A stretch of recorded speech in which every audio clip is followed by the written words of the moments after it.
नमस्कार. विशेषच्या या भागामध्ये आपल्या सगळ्यांचं स्वागत. मी प्रसाद काथे.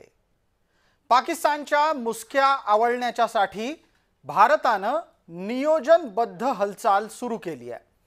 भारत हा काही पाकिस्तान सारखा उंडगा देश नाहीये. 140 कोटीची लोकसंख्या आणि अब्जावधी डॉलरची अर्थव्यवस्था असलेला हा प्रदेश आहे. त्यामुळे भारतीय जनमानसाला लक्षात घेत आणि त्यात सुद्धा महत्त्वाचं म्हणजे भारताला फास्ट फूड प्रमाणे प्रतिक्रिया देता येत नाही आणि तशी भारतानं देऊ सुद्धा नाहीये. कूटनीती ही कायम थंड डोक्यानं करायची असते आणि भारतानं ती सुरू केलेली आहे. हे विशेष. जागतिक पातळीवर भारतानं स्पष्टपणे संदेश दिला आहे की कुरापत काढणाऱ्यांना सोडलं जाणार नाही. झाल्या प्रकारानंतर म्हणजेच पहलगामच्या इस्लामी अतिरेकी हल्ल्याच्या नंतर पंतप्रधान नरेंद्र मोदी यांनी सौदीचा दौरा मध्येच सोडला आणि ते भारतामध्ये परतले. त्यानंतर त्यांनी एक दीर्घ असं बैठकांचं सत्र राबवलं. यामध्ये भारत कोणत्याही प्रकारे दबावाला बळी पडणार नाही हे स्पष्ट करण्यात आलं आहे. ये हमला सिर्फ निहत्थे पर्यटकों पर नहीं हुआ है.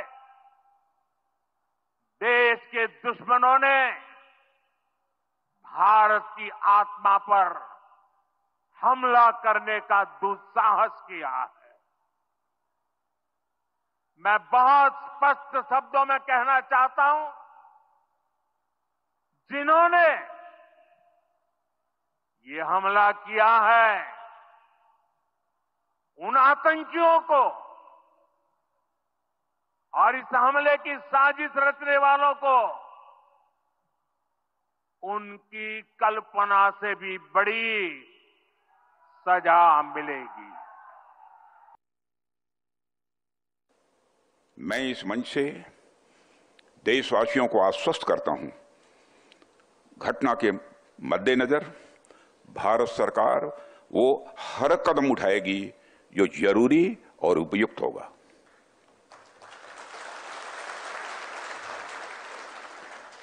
और हम सिर्फ उन लोगों तक नहीं पहुंचेंगे जिन्होंने इस घटना को अंजाम दिया है.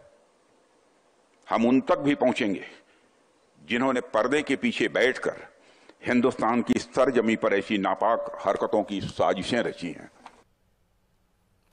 भारतानं बुधवारी सुरक्षा समितीची उच्चस्तरीय बैठक बोलावली आणि आपलं स्वतःचं धोरण निश्चित केलं.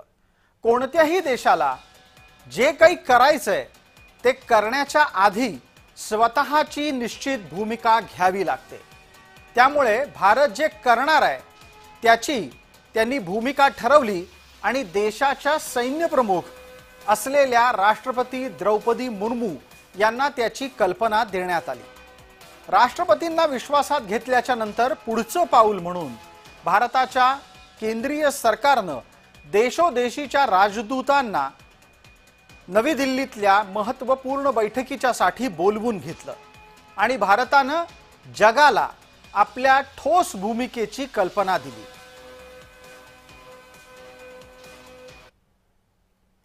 भारताला काहीही करण्यापूर्वी इतक्या सगळ्या कवायती का कराव्या लागतात ते लक्षात घ्या. भारताला पाकिस्तानच्या विरोधात जर जायचं असेल तर अमेरिका आणि रशियाचं समर्थन या क्षणाला गरजेचं आहे. भारताच्या कारवाईवर चीन कुरघोडी करू शकतो, म्हणूनच रशिया आणि अमेरिकेला सोबत घेऊन भारताची पाक विरोधी कारवाई असेल. त्याच्याच पलीकडे पाकिस्तान इस्लामी राष्ट्र असल्यानं इतर इस्लामी देशांचा पाठिंबा सुद्धा भारताला गरजेचा आहे. पाकिस्तान कांगावा तर नक्कीच करेल आणि त्याचा हा कांगावा मोडून काढण्यासाठी भारताला आंतरराष्ट्रीय समर्थन गरजेचं आहे. पंतप्रधान नरेंद्र मोदी यांनी त्यांची भूमिका जगाला स्पष्ट व्हावी यासाठी थेट आणि चक्क इंग्रजीमध्ये बिहारच्या सभेत भूमिका मांडली आहे.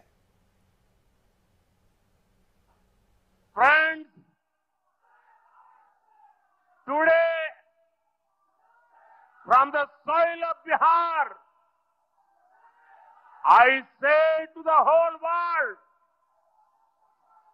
India will identify, track and punish every terrorist and their backers. We will pursue them to the ends of the earth. India's spirit will never be broken by terrorism. Every effort will be made to ensure that justice is done. या दरम्यान पाकिस्तानच्या दूतावासामध्ये एक अत्यंत संतापजनक घटना समोर आली। पाकिस्तानचा हा दूतावास नवी दिल्लीमध्ये आहे। भारत भूमीवर झालेल्या इस्लामी अतिरेक्यांच्या हल्ल्याच्या नंतर या दूतावासाने किमान संवेदनशीलता दाखवणे अपेक्षित होतं, पण चक्क या दूतावासामध्ये केकची ऑर्डर दिली गेली। हा केक कुणासाठी आला, कशासाठी आला याची कल्पना केक आणणारा व्यक्ती माध्यमांना देऊ शकला नाही। मात्र जी दृश्य समाज माध्यमात आली त्यामुळे निश्चितच खळबळ उडाली। ही घटना जरी छोटीशी असली तरी पण पाकड्यांच्या मानसिकतेचं रूप उघड करायला ती पुरेशी निश्चित आहे। कारण ज्या भारत भूमीवर हा पाकिस्तानचा दूतावास आहे त्या दूतावासाने आत्ताच्या स्थितीमध्ये किमान संवेदनशील वागायला हवं होतं।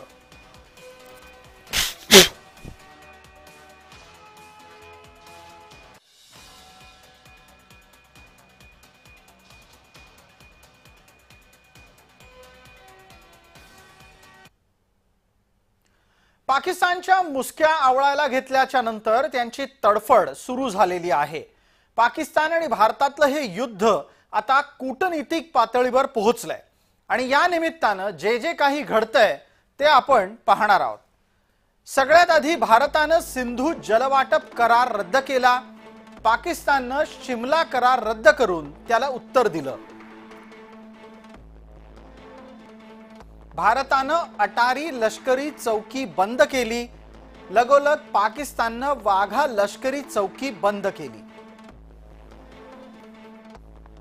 पाकड्यांना भारतानं हकलून लावलं तर इथं पाकिस्ताननं घेतलेला निर्णय आपल्याला नीट काळजीपूर्वक ऐकायला हवा। पाकिस्तानला सुद्धा अशाच पद्धतीनं सगळ्या भारतीयांना पाकिस्तान सोडण्याचा सल्ला देता आला असता, पण पाकिस्ताननं इथं फूट पाडण्याच्यासाठी शिखांना वगळून इतर भारतीयांनी पाकिस्तान सोडावा असं सांगितलं आहे। पाकिस्तानच्या नागरिकांसाठी भारताचा व्हिसा बंद झालाय, तर पाकिस्ताननी उत्तरादाखल भारतीय विमानांना पाकिस्तानची हवाई हद्द बंद केली आहे। भारतानं पाकच्या उच्चायुक्ताला परत धाडलेलं आहे। पाकिस्ताननं भारतीय कंपन्यांसोबतचा व्यापार बंद केलाय।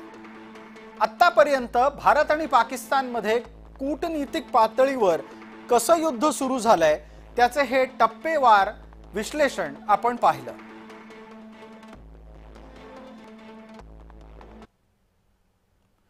सध्याच्या काळामध्ये केवळ आणि केवळ कागदावर आणि जमिनीवरच लढता येतं असं नाही। तुम्ही जमिनीवरच्या लढाईच्या पलीकडे डिजिटल लढाईमध्ये सुद्धा सक्रिय असायला हवं। आणि म्हणूनच पाकिस्तान सरकारच्या ट्विटर म्हणजे आता ज्याला एक्स म्हणतात त्या समाज माध्यमातल्या अकाउंटला हादरा बसलाय। पाकिस्तान सरकारचं समाज माध्यमातलं अस्तित्व गायब करून टाकण्यात आलंय। भारत सरकारनं आपल्या देशामध्ये पाकच्या खोट्या प्रचाराला प्रतिबंधित करण्यासाठी तसा निर्णय घेतला आहे। हा निर्णय यासाठी सुद्धा महत्त्वाचा आहे कारण भविष्यामध्ये याच्याच आधारे भारतात बसलेले अनेक पाकड्यांचे समर्थक दुष्प्रचार करून भारतीय जनतेला भ्रमित करण्याचा कार्यक्रम राबवू शकतात। त्यांनी भविष्यामध्ये जनमानसात कोणत्याही प्रकारे गोंधळ निर्माण करू नये आणि भारत सरकारच्या विरोधात वातावरण तयार करू नये म्हणूनच डिजिटल लढाईतला पहिला वार जोरदारपणे पाकिस्तानवर केला आहे।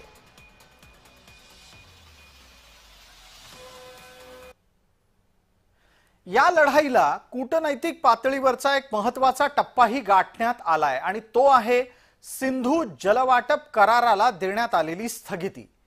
भारत आणि पाकिस्तानच्या दरम्यानच्या लढाईमध्ये पहिलं दमदार कूटनैतिक पाऊल म्हणजेच सिंधू जलवाटप कराराला दिलेली भारताची स्थगिती।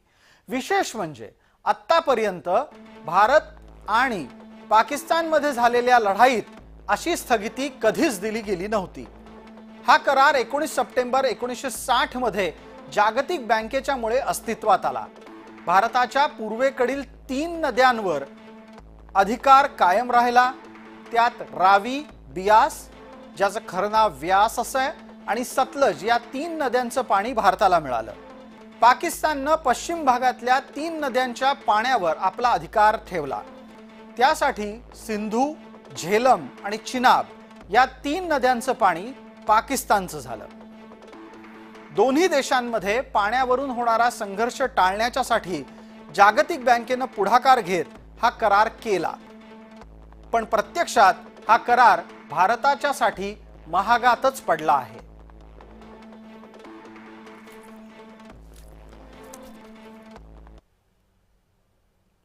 भारत आणि पाकिस्तानच्या दरम्यान आतापर्यंत अनेकदा युद्ध झालं। विशेष म्हणजे त्या वेळेला काँग्रेसचंच सरकार होतं आणि युद्ध होत असताना सुद्धा भारत आणि त्यावेळची काँग्रेस विशाल हृदयानं पाकिस्तानला पाणी पुरवत होता। आता मात्र युद्ध झालेलं नाही, युद्ध होईल की नाही हे सांगता येत नाही, पण भारतानं मात्र पाकिस्तानच्या मुसक्या आवळायला घेतल्यात, पाणी तोडलं आहे। सिंधू वाटप पाणी कराराला भारताने दिलेली स्थगिती हा एक मास्टर स्ट्रोक आहे। त्याला मी जलास्त्र असं म्हणेल, त्याला ब्रह्मास्त्र मी असं म्हणेल। आजपर्यंत आपण कधीही या अस्त्राचा वापर हा केलेला नव्हता। 1960 ला हा करार झाला। आतापर्यंत भारत आणि पाकिस्तानमध्ये युद्धाचे अनेक प्रसंग आले, मात्र भारताने कधीही अशा प्रकारची स्थगिती देण्याचा प्रयत्न केलेला नव्हता। जगभरामध्ये पाण्याचं भांडण होत असतं। देशोदेशीच्या पाण्याचं भांडण हे फार महत्त्वाचं असतं आणि म्हणूनच सिंधू जलकराराला दिलेली स्थगिती ही अत्यंत महत्त्वाची बाब आहे।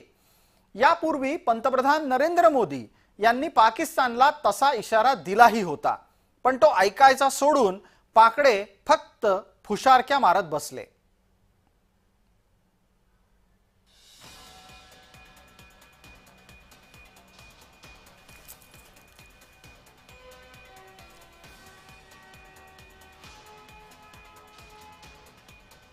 की मईशत तबाह करके सीपैक के मंसूबे नाकाम करने के लिए तू बड़के मारेगा और तू चाहेगा हम चुप रहे। सुन, अगर तू पानी बंद करेगा इंशाअल्लाह हम तेरी सांस बंद करेंगे, इन दरियाओं में फिर खून बहेगा।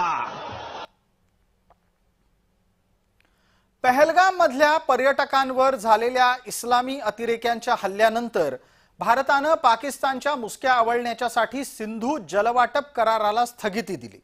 त्याचा परिणाम काय झाला ते लक्षात घ्यायला हवं।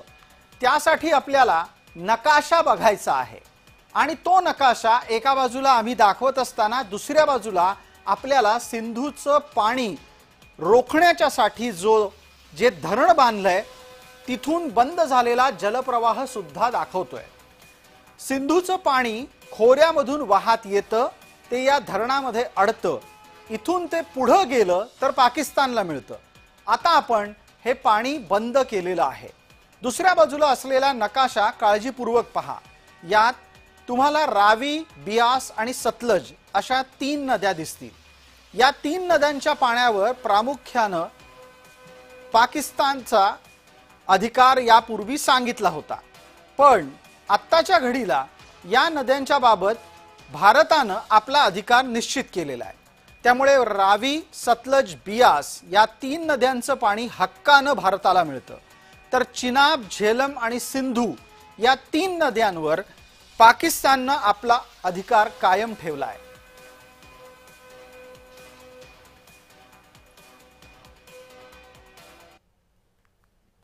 जलवाटपाला दिलेली स्थगिती ही एक अर्थानं मोदींसाठी नवी डोकेदुखी असणार आहे.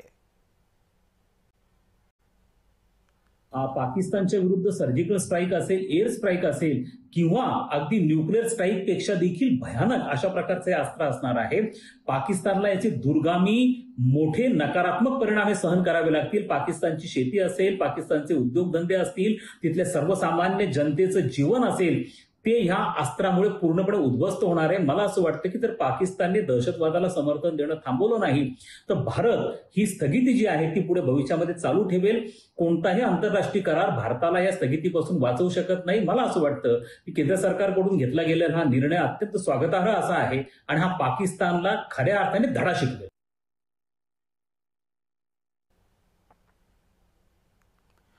ही सगळी लढाई ही केवळ आणि केवळ आंतरराष्ट्रीय पातळीवरच लढायची आहे असं नाही, तर भारत सरकारला या संपूर्ण लढाईमध्ये एक अत्यंत महत्त्वाचा हिस्सा नोंदवायचा आहे.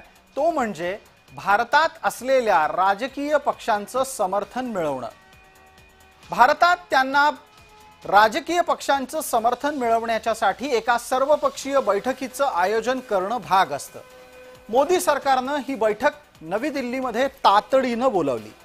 या बैठकीत सर्वप्रथम इस्लामी अतिरेक्यांच्या हल्ल्यामध्ये बळी पडलेल्यांना सर्व उपस्थितांनी 2 मिनिटं उभं राहून मौन पाळत श्रद्धांजली वाहिली आणि त्यानंतर केंद्र सरकारनं देशातल्या राजकीय नेत्यांना विश्वासात घेण्यासाठी तातडीनं बोलवलेल्या सर्वपक्षीय बैठकीत जवळपास 2 तास विविध मुद्द्यांवर चर्चा केली. ही चर्चा बरीच विविध टप्प्यांवर होत होती. त्याला संरक्षण मंत्री राजनाथ सिंग यांचं नेतृत्व लाभलं. संरक्षण मंत्र्यांच्या नेतृत्वात झालेल्या बैठकीमध्ये अनेक मुद्दे मांडले गेले. देशात सर्वपक्षीय एकजूट राहावी आणि पुढे काय होणार आहे, तसंच देशात ज्या ज्या घटना होणार आहेत त्यासाठी कोणत्याही प्रकारचे मनभेद आणि मतभेद असू नये अशी किमान अपेक्षा व्यक्त करण्यात आलेली आहे. सब कुछ अच्छा चलते हुए भी ये घटना एक चूक हुई है और इससे सब दुखी है और ऐसा घटना आगे नहीं होना चाहिए. इसके लिए क्या क्या प्रबंधन किया गया है इसके बारे में ऑफिशियल्स अपने ब्रीफिंग में एक्सप्लेन किया है. आप इस तरह से किसी एक समुदाय को जो इस बाइज्जत इस मुल्क के शहरी हैं और मुसलमानों का इससे कोई ताल्लुक है ना कभी रहेगा, यकीनन हम मान रहे कि इन दहशतगर्दों ने किसी का रिलीजन पूछकर उनकी जान ली, वो कंडेमनेबल है. मेरे पास तो अल्फाज भी नहीं है. मगर अगर आप उसके जवाब में अगर यही करेंगे तो फिर हम उन लोगों को ताकत बख्श देंगे जो इन्होंने इस तरह का टेररिज्म किया. हा पूर्णपणे देशाचा विषय, या देशाच्या विषयामध्ये पूर्ण ताकदीने सर्व पक्षाचे नेते आज प्रधानमंत्री यांच्याबरोबर उभे आहेत. आणि मला वाटतं जे निर्णय आता घेतलेले आहेत, इंडस वॉटर ट्रीटी असेल किंवा अटारी क्लोजरचा विषय असेल किंवा सार्कच्या विजाचा विषय असेल, हे सगळ्या विषय जे घेतलेले आहेत त्याचं आम्ही स्वागतच करतो. पण ह्याच्यापेक्षा कडक असा निर्णय हा सरकारच्या माध्यमाने घेतला पाहिजे, मोदीजींच्या माध्यमाने घेतला पाहिजे, जेणेकरून पाकिस्तान फंडेड टेररिझम जे भारतामध्ये गेले अनेक वर्ष सुरू आहे ते टेररिझम कुठेतरी थांबलं पाहिजे. देश एका अत्यंत आव्हानात्मक स्थितीमध्ये असताना विरोधक मात्र जबाबदार वागताना दिसत नाहीयेत. नवी दिल्लीमध्ये सर्वपक्षीय बैठक बोलावण्यात आली होती. या बैठकीमध्ये ठाकरे गटाचा कुणीही प्रतिनिधी हजर नव्हता. पंतप्रधानांच्या भाषणावर टीका करायला मात्र ठाकरे गटाला वेळ असतो, पण सर्वपक्षीय बैठकीत त्यांना प्रतिनिधी पाठवायचा नसतो. दुर्दैवाने आज पंतप्रधान मोदीजींचं बिहारमधलं भाषण मात्र निव्वळ वल्गना करणारं भाषण वाटलं. कारण आज ते ज्या ज्या पद्धतीने बोलले त्यातली कुठलीही गोष्ट जर याच्या आधीच झाली असती तर कदाचित उरी, पठाणकोट, पुलवामा यातल्या कुठल्याही हल्ल्यानंतर जर ही कृती केली असती आणि त्यांनी कल्पनाही केली नाही अशा पद्धतीची धडकी भरवणारा धडा जर त्यांना शिकवला असता तर कदाचित आज पहलगाममध्ये निष्पाप हे 25-30 जीव गेले नसते.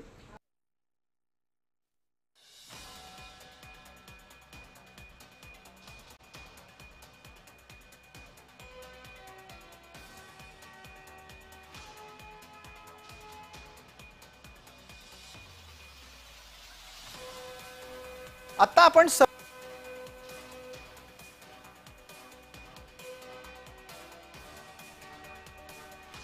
सर्वपक्षीय बैठकीमध्ये भारत सरकारनं राजकीय पक्षांना त्यांच्या भूमिका स्पष्ट करण्याची संधी सुद्धा दिली आणि या निमित्तानं सर्व राजकीय पक्षांनी अपेक्षा व्यक्त केली आहे की भारत सरकारनं कुरापतखोर पाकिस्तानच्या विरोधात कठोर कारवाई करावी।